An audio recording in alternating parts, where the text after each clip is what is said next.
आज Doubtnut app download करें। Doubtnut पर अपने सभी गणित, रसायन विज्ञान, भौतिक विज्ञान और जीव विज्ञान के डाउट्स का करो सफाया। बस प्रश्न की फोटो खींचो, एक ही प्रश्न को क्रॉप करो और तुरंत वीडियो सोल्यूशन पाओ।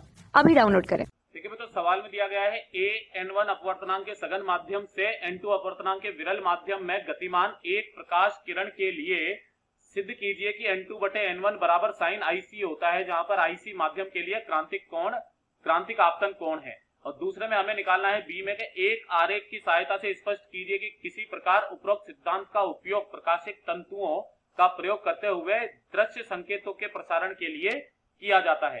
तो ध्यान से देखिए बच्चों, सबसे पहले ए को करते हैं। ए के अंदर क्या दिया हुआ है कि हमारे पास में जैसे कि मान लीजिए कि ये वाली एक सतह है जिसके इधर की तरफ है n1 माध्यम और इधर की तरफ है n2 माध्यम, है ना।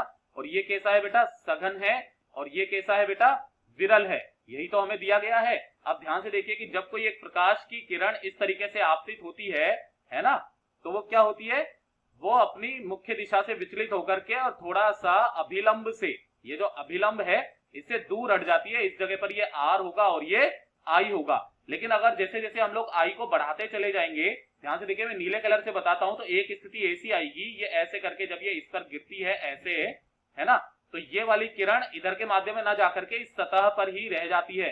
तो इस वक्त में जो हमारे पास में R का जो मान आता है वो 90 डिग्री आता है, और जो ये वाला कोण होता है ना I, ये I बराबर किसके पहुंच जाता है, IC के बराबर पहुंच जाता है, जिसको हम क्रांतिक कोण कहते हैं। यानी क्रांतिक कोण वो कोण है, वो आपतन कोण है जिसके लिए परावर्तन कोण का मान कितना हो जाए, R बराबर 90 डिग्री हो जाए। तो यहां पर अगर हम लोग स्नेल का नियम लगाते हैं तो ध्यान से अपवर्तन का मतलब अपवर्तन कोण जो है वो 90 डिग्री हो जाए। तो स्नेल के नियम से, तो स्नेल का नियम क्या कहता है, ध्यान से देखिए, वो कहता है n2 बटे n1 बराबर जो होता है वो साइन I बटे साइन R होता है ना। तो यहां से हमें एक चीज पता चलती है, क्या चीज, ध्यान से देखिए कि अगर मैं इसको इधर कैंची का गुणा कर दूं तो ध्यान से देखिए क्या हो जाएगा, n1 साइन I बराबर n2 साइन R2, है ना।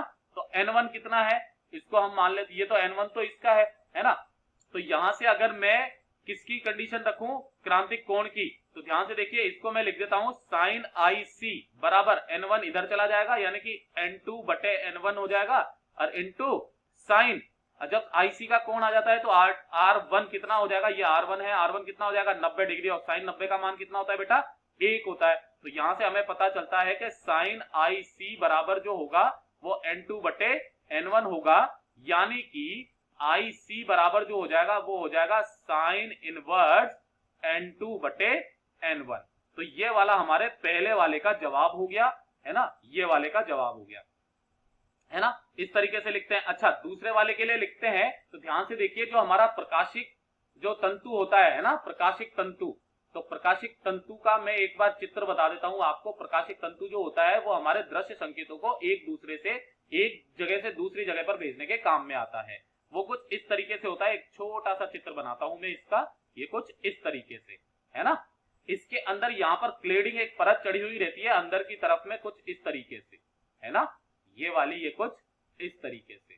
इसको हम लोग क्या बोलते हैं बेटा, क्लेडिंग भी कहते हैं, इसको हम लोग बोलते हैं क्लेडिंग अंग्रेजी में, है ना, क्या बोलते हैं, क्लेडिंग कहते हैं। अब इसमें जो संकेत होते हैं ना वो देखिए ध्यान से किस तरीके से जाते हैं, जैसे कि मान लीजिए ये रहा और ये रहा, है ना, यहां से ऐसे करके संकेत जाता है, उसका पूर्ण आंतरिक परावर्तन होता है इस तरीके से, फिर यहां से फिर पूर्ण आंतरिक परावर्तन होता है, फिर यहां से पूर्ण आंतरिक परावर्तन होता है, फिर यहां से पूर्ण आंतरिक परावर्तन होता है, फिर यहां से पूर्ण आंतरिक परावर्तन होने के बाद में वो इस तरीके से आगे निकल जाता है।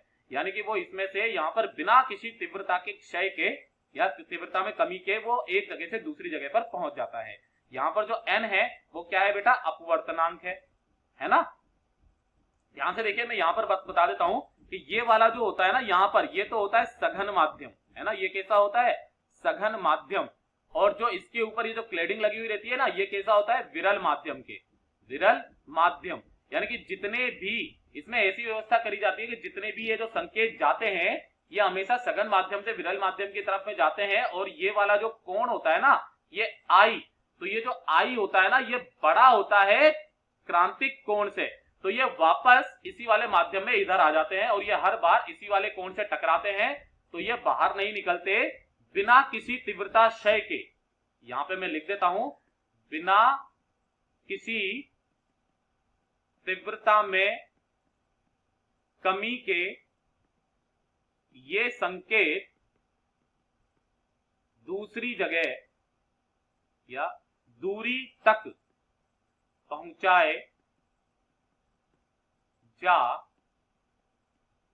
सकते हैं। तो यही इसका जवाब है। कक्षा 6वीं से 12वीं से लेकर नीट, IIT, JEE वो एडवांस के लेवल तक 1 करोड़ से ज्यादा छात्रों का भरोसा।